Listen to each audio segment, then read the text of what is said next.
سلساوي أخيبا جيجا استراتيجيو أقداسنتون تايو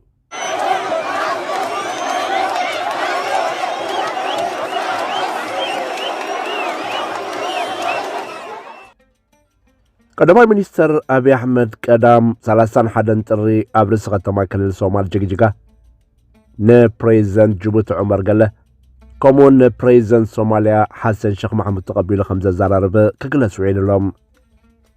زركب زغن اتهاجر بفلاي ابز غربا معلتات امتقطاخن مولع حدش كنا تابتقرا يبزلاتلو زبغرنا افريكا دما زتفرالي معبالتاتن فصامتاتن ابز رايلو زلو اوان يفصم مهلاو اقالبو سيب لهم نزتخاتاتيلو زمهرت ولد سماتا زدالو تنتناي سيبو قرب سيد محمد قسام ودا تحت كاتاتورني بخبر عدم ودني ودهويني اسماعيل عمر جيلي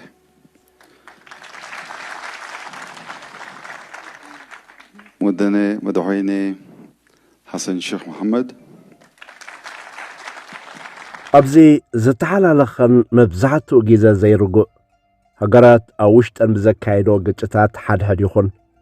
قراب تدما أبن حد بزكايدو قجتات المتئتا واستفر عليها حيلتات هجراتن زلل زوباقرنا أفريكا زي بقدام استقبر دبلوماسيا ومنقسقس إثيوبيا نابروي دبلوماسيا ومتعرى كتقبرو لتقل مدرخ تاعت خمزلة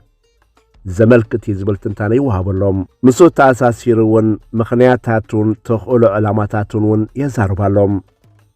زي أب جيجار سغتما كلاو منق الصومال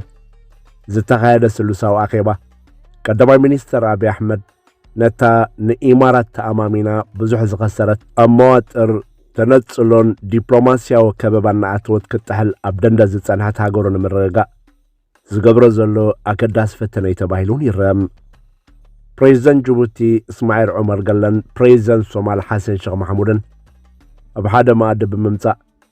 إثيوبيا أبتنداو دغاك خيط سنها دبلوماسيا نمت الرايت قبرو زلام وقهايو وقعوان منقستاو ميدياتات إثيوبيا ناخيبات جيجا كملك الزوباو سنيتن حبراو علامان كقلصو كان تفتنا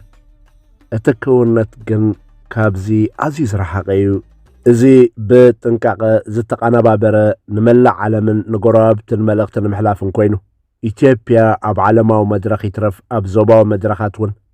بنات انتنا منقسقاس عقما النات أبابا بزخدلو زلوان أبي أحمد حجون نزاتن مزرابن حبيركا مسرحان دلو مخان خرز فتنالو حاد كابت علاماتاتنا يتركبيو إثيوبيا أبزوان زي بفتصم هبابلاو بدوتا ترازم يازلام اتتصنها وشتاو بوليتيكاون وتادراون قرقوسات حدث معبالتات تقراي توسيغو منقست بلتقرنا أفتصم مواتر أتيلوم بزيكا زي مس قرابتا بفلايكا مس إيرترا زلو ترازمولو كونتات معاس ناب قبرا ورسمي يقيراب تعفى فغنوتا تابزلوالو زوباو ميزان حيلا أنصار رمحتا تابزغدلو زلوانا نزوم كلتا مرح تعديما بملكة دبلوماسيا ودراما تحيزلام جبتن صوماليان أب علاماتاتن أكايداتاتن إثيوبيا بفلايكا مراحي أبي أحمد سكفتاتاتن ترطارتاتن زتسانحن هاقراتيان انتغانا أبي كابتاتي وزلو مواترن كبابان مزلاق بوحدو أبزووان نزوم دخومات مراحت قراب تترايو بقلل عديمو مسلو خد سبابغن بمنقدوم دما قل ربحاتات كفتسم كفتن أبزي كسمرولو زلو أقدا سنتبي كلتيان هاقرات أنصارتي إثيوبيا تسليفات لوزان هدن بتسلفان زمال الصوماليان جوبوتن مستاني إثيوبيا وطيرا حزازلا بوحدو أبز مدرخ بديبلوماسيا ومداي بليس أتنكاس غزلا قبسي طبو محزنتي زلوان بعابي دما أبتي سعوديات مرحون أنصار إمارات دويلو زباو قروقوساتا مقرام وفير زلو حيل قبسي إرترا سودان تسليفنا لزلوها قنبار سرع مخاننكا مستبالي دلي زي دما نزناي قدام سلوسا وركب جيجا قرنبي زقبرون أقدا سحطتات كلا الغير وزلون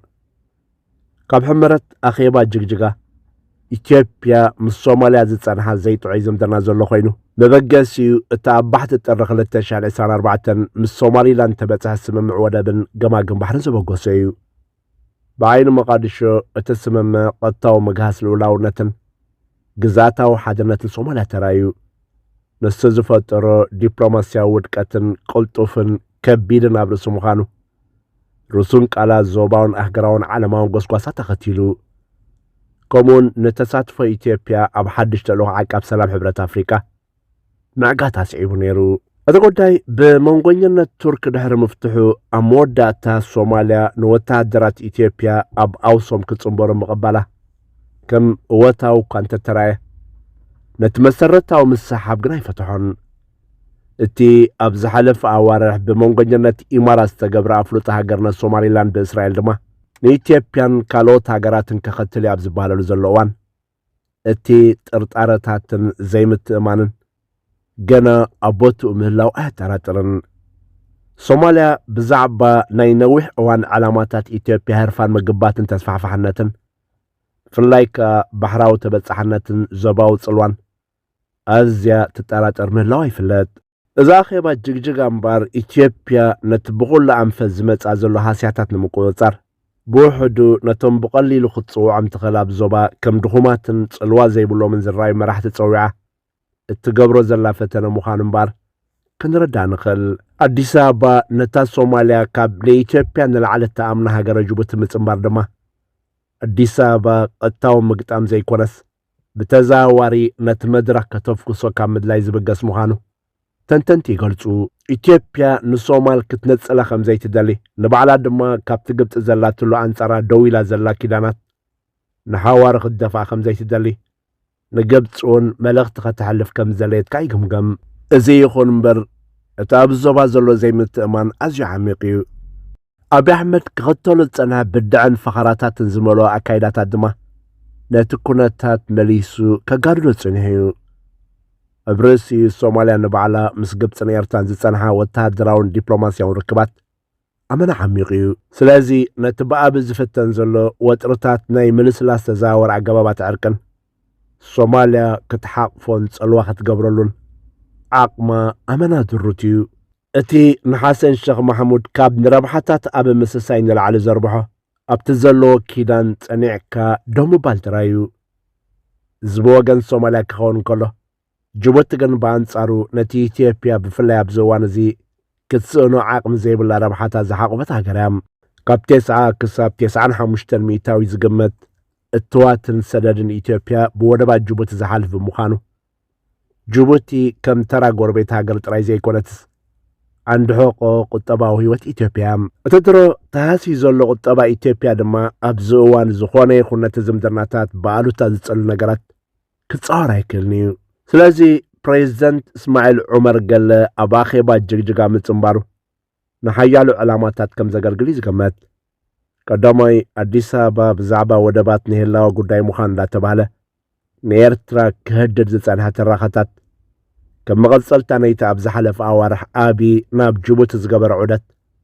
እቲ ተጻብኦ ምትኽታኽን ንጅቡቲ ከም ዘይምልከት ኢትዮጵያ ሕጂ እውን ንሽርክነታ ቀዳምነት ከም ትህቦ ደጋጊሙ ከረጋግጽ ስለ ዘድልዮ እዩ። ካልኣይ ኢትዮጵያ ነቲ እንዳዓበየ ዝኸይድ ዘሎ ዲፕሎማስያዊ ኣሰር ግብፂ ኣብ ጅቡቲ ብፍላይ ድማ ካይሮ ንጸጥታ ቀይሕ ባሕርን ወሽመጥ ዓደንን ከም ፍሉይ ሓላፍነት ናይተን ገማግም ባሕሪ ዘለዎን ጥራይ ሃገራት ምዃኑ ኣበርቲዓ ክትገብሮ ዝጸንሐት ዲፕሎማስያዊ ጻዕርን ድፍኢትን ኣመና ስለ ዘሸቐላ ሚዛን ከተትሕዞ ክትንቀሳቐስ ስለ ዘድልያ እዩ። ስለዚ እቲ ኢትዮጵያ ክትከዶ ዝጸንሐት ገማግም ባሕሪ ናይ ምርግጋጽን ናይ ምውናን ዓሚቕ ህርፋን ንጅቡቲ ከየቀየመት ወይ ምስቲ ኣንጻራ ተሰለፈ ውህደት ሃገራት ገማግም ባሕሪ ኣብ ቀጥታዊ ረጽቢ ከያትወት ነዚ ዕላማታት እዚ ክትስዕቦ ከም ትኽእል ንምርኣይ እዩ። ስለዚ ኣኼባ ጅግጅጋ ኣዲስ ኣበባ ንግዜኡ ካብ ተኣትያቶ ዘላ ኩሉ ሸነኻዊ ወጥርታት ትንፋስ ንምርካብ ኩነታት ብዝከኣል መጠን ንምፍኳስን ንምምኽኻርን ልዝብን ዕድል ንምሃብ ተኽእሎታት ከም ዘሎ ዝነግር ዝተቐናበረ መድረኽ እዩ። ኣብ ከም ዝበለ ጉዳይ እቲ ዓንዲ ሕቁ ዝውቃዕ ዘሎ ትሕዝቶ ኢማራት ኣብ ዞባ ኣብ ግምት ከኣቱ ግድን እዩ። ንመብዛሕትኡ ዓመታት ኣብ ዝሓለፈ ዕቑድ ሕቡራት ኢማራት ዓረብ ኣብ መላእ ዞባ ቀርኒ ኣፍሪካን ቀይሕ ባሕርን ፋይናንስያዊ፣ ፖለቲካዊ፣ እስትራቴጂያዊ ደገፍን ምውሃድ እንዳገበረት ሓንቲ ካብተን ኣገደስቲ ናይ ደገ መሻርክቲ ኢትዮጵያ ኮይና ጸኒሓ እያ። እዚ ይኹን እምበር ኣብዚ እዋን ዞባዊ ጽልዋ ኢማራት ዓረብ እንዳተገደበ ይኸይድ ኣሎም። ኣብ የመን እቲ ብኢማራት ዝድገፍ ፖለቲካዊ ስርዓት ተበታቲኑ እዩ ኣብ ሱዳን እውን እቲ ንሳ ትድግፉ ሓይል ዳዕመ ሰሪዕ እንጻር ሰራዊት ሱዳን ገጢሙ ንዕላማታት ኢማራት ክዓወተን ምርግጋእ ከስዕብ ኣብ ርእሲ ዘይምኻሉ ብዘውረዶ ዕንወትን ሰፊሕ ሰብኣዊ ግፍዕታትን ትሪር ነቐፌታ ስሒቡ እዩ እዛ ድማ ንኢማራት ኣብ ዲፕሎማስያዊ መድረኽ ኣዋሪድዋ እዩ ኣብ ሶማልያን ሊብያን ድማ ጽልዋ ኢማራት እናተጸፍዐን እናተሸራረፈን ይኸይድ ኣሎም እዚ ምዕባለታት ተዘምባር ንኢትዮጵያ ኣዝዩ ኣገዳሲ እዩ ኣዲስ ኣበባ ዞባዊ ምትእማን ንኽትረክብ ብፍላይ ገማግም ባሕሪ ሶማሊላንድ ንምርካብ ንሶማልያ ኣብ ምብዳህ ረጊጻቶ ዝነበረት መንገዲ ንቐጻሊ ደገፍ ኢማራት ብምትእማን እዩ ብዘይኩ ዝተፈላለየ ጥምዙዝ ታሪኻውን ሕጋውን ተረኻታት እናፈጠርካ ልኡላውነት ኤርትራ ብምድፋር ብውሕዱ ዓሰብ ናይ ምቁፅጻር ስትራቴጂ ኣብ ርእሲ እቲ ዘይረው ተስፋሕፋሕ ሕልሚ ገዛእቲ ኢትዮጵያ ኣብቲ ንኹሉ ወደባት ገማግም ቀይሕ ባሕሪ ናይ ምቁፅጻር ኣጀንዳ ኢማራት ዝሓቅፉን እዩ ስለዚ ዞባዊ ፕሮጀክታት ኢማራት እናተሰዓረን እናፈሸለን ኣብ ዝኸደሉ ዘሎ እዋን ኢትዮጵያ ዝያዳ ተቓሊዓ ሓዲግ ተንጠልጢላ ተሪፋም ብዲፕሎማስያዊ መዳይ ዋልታ ተቐንጢጡ ከምኡውን ንፅቐት ተቓናቐንቲ ኪዳናት ዝያዳ ዝተቓልዐት ኮይና ንረኽባም እምበር ኣኼባ ጅግጅጋ ኢትዮጵያ ኣብ ዕቑባ ኢማራት ጥራይ ካብ ምጽጋዕ ናብ ጎደባዊ ዲፕሎማስን ምምኽኻርን ተመሊሳ እንጻር እቲ ዝመናናህ ዘሎ ተኣማንነት መሓዛ ኢማራት ኣቐዲማ ነብሳ ትከላኸል ከም ዘላ ክትንተን ይካል ኣብ ርእሲ እዚ እቲ ኣብዚ እዋን ንኢትዮጵያ ገጢምዋ ዘሎ ዲፕሎማስያዊ ብድሆታት ብመንጽርቲ ካብ ዋሽንግተን ዝቐርብ ዘሎ ብድሆታት እውን ክረአ ይካል ዋሽንግተን ብዛዕባ ዓቢ ግድብ ህዳሴ ኢትዮጵያ ምስ ግብፂ ዘለዋ ምትእስሳር ቀጻሊ ምንጭ ወጥሪ ኮይኑ ጸኒሑ እዩ ብዓይና ኣዲስ ኣበባ ጽቕቲ ኣሜሪካ ብናይ ሓገዛት ቅድመ ኩነት ይኹን ብዲፕሎማስያዊ መግለጺታት ካብ ልምዓታዊ ልኡላውነት ኢትዮጵያ ንላዕሊ ንጸጥታን ውሕስነትን ማይ ግብፂ ቀዳምነት ዝህብ እዩ እዛ ኣረኣእያ እዚ ምዕራባውያን መሻርክቲ ኣብዚ ጉዳይ እዚ ገለልተኛታት መንጎኛታት ዘይኮኑስ ምስ ግብፂ ወጊኖም ንዕቤት ኢትዮጵያ ንምግታእ ዝንቀሳቐሱ ዘለዉ ተዋሳእትዮም ዝብል ጥርጣረ ኢትዮጵያ እናዓበየ ክመጽእ ጸኒሑ እዩ እዚ ምስቲ ኣብ ልዕሊ ሰብኣዊ መሰላትን ውሽጣዊ ግጭታትን ክቐርብ ዝጸንሐ ቐጻሊ ነቐይፈታታት ተደሚሩ ንኣዲስ ኣበባ ናብ ዝያዳ ተኸላኸሊ ፖሊሲ ወጻኢ ደፊእዋ ኣሎም ምዝ ኩሉ ግን ኢትዮጵያ ምስ ኣሜሪካ ንነዊሕ እዋን ክትገጥም ዘኽእል ቁጠባዊ ዓቕምን ዲፕሎማስያዊ መከላኸልን ብልጫታት የብላን እዘ ድማ ዞባዊ ሕጋውነትን ኣፍሪቃ ማእከል ዝገበረ ዲፕሎማስያዊ ምንቅስቓስ ዝያዳ ኣገዳስነት ይህልዎም መራሕቲ ሶማልያን ጅቡትን ምእንጋዳ ድማ ኢትዮጵያ ዋላ እኳ ካብ ምዕራባውያን ብፍላይ ካብ ምምሕዳር ትራምፕ ዝነቅል ነቐፌታን ተሃዲድን እንተለዋ ብውሕዱ ከም ኣገዳሲ ዞባዊ ተዋሳኢት ኮይና ክትረአ ክትፍትን ትኽእል እያ እዚ ከምዚ ኢሉ እንዳሃለወ እቲ ኣዝዩ ዲፕሎማስያዊ ክሳራ ዘሰዓበ ካብ ግዜ ናብ ግዜ እንዳባእሰ ዝኸይድ ውሽጣዊ ቁርቁስ ሃገር እዩ ብዙሕ ከባቢታት ሃገር ዝረአ ዘሎ ቐጻሊ ዘይውሕስነት ቁጠባዊ ውጥረት ከምኡውን ዘይተፈትሐ ፖለቲካዊ ቅርሕንቲ ንዓቕምን ሕጋውነትን መንግስቲ ውሽጢ ሃገር ኣዳኺሙ ነታ ሃገር ከም ሃገር ናብ ኣፍ ደገ ምብትታን ኣብፅሒ ዘሎ ኩነታት ምዃኑ ብተደጋጋሚ ክግለጽ ጸኒሑ እዩ ከም ባህሪ እዚ ናይ ሕጂ ቀዳማይ ሚኒስተር እታ ሃገር ኣብዪ ኣሕመድ ይኹን ብታሪክ መንግስታት ኢትዮጵያ ብዙሕ ግዜ ከም ዝተረኣየ ንውሽጣዊ ኩነታት እናቐበርካ ናብ ግዳማዊ ተረኣይነት ዝያዳ ምትኳር እዩ ተመሳሳሊ ትርኢዮታት ኣብ ዝሓለፈ መደባትና ክንገልጾ ጸንሕና ኮይኑ ኣብ ዝሓለፈ ቅንያት ንመበል 9 ዓመት ምስረታ ሓይሊ ኣየር ኢትዮጵያ ምኽንያት ብምግባር ኣብ ንዘስምዖ መደረ ኣብ ዝዳሰሰ ትሕዝቶና ነዚ ባህሪ እዚ ብዝግባእ ገሊጽና ኢና ኣኼባ ጅግጅጋ እምበር መቐጸልታ ናይ ሞዴል ኮይኑ መንግስቲ ዞባዊ ምስሉ ከጸባበቕ ካብ ዝገብሮ ጻዕርታት ተባሂሉ እውን ክግለጽ ይከኣል እዩ ይኹን እምበር ከም ዝበለ ኣካይዳታት ስትራቴጂ ሓደጋታት ዝሓዘ እዩ ግዳማዊ ህርፋን ኢትዮጵያ ካብ ውሽጣዊ ሃገራዊ ኩነታት ሓድነት ምርግጋእን ምትእማን ንላዕልን ተቐጺሉ ብዞባዊ መሻርክቲ ተኣማንነት ዝኸልእ መብጻዕታትካ ንምትግባር ዝህሉ ተወፋይነት ዓቕምን ብቕዓትን ኣብ ምልክት ሕቶ ዘእቱ ምዃኑ ክኢላታት ኣህጉራዊ ዝምድናታት ይገልጹ እዚ ኮይኑ እምበር ኣኼባ ጅግጅጋ ታክቲካዊ ዲፕሎማስያዊ ናይ ተረኣይነት መድረኽ እምበር መፍትሒ ንኹሉ ኣንጻርታ ሃገር ደው ኢሉ ዘሎ ውሽጣዊ ይኹን ዞባዊ ጂኦፖለቲካዊ ብድሆታት ዘንጸባርቕን ዝፈትሕን ኣይኮነን أبي أحمد أبز بغلطو في زكاير زلو زوبا قرن أفريكان كيه بحرن زلو نتزوبا ووتري تنصلون كببان نمزحال نستجرانق زمدرناتات نمصقان جيزان معداقن زقبر زلو لعلن تحتنيو إذا صعر زي يعود يعود نزب الحتو بزوح رقحيتا تاب قمت اتخايو كملا زكال بغدام منت اتمرحت بلتسقرنا أبزز حالة في 3 عامتات بفلاي بمسلينات إمارات كخدو وتصنحو منقدي زبالا شو زمدرناتاتن زفت أرو مترطاراتن حماق سمعيتاتن أب قمت متاو قداسيو كابز حاليفو دما اتاقر علاماتات تختنتر زباوهر فاناتا مس بوليتيكا وكونت قرابتا لناي قزار إسا وشتاو دارتاتن كونتن كتقبل أبزلوا دلونت كاي مركز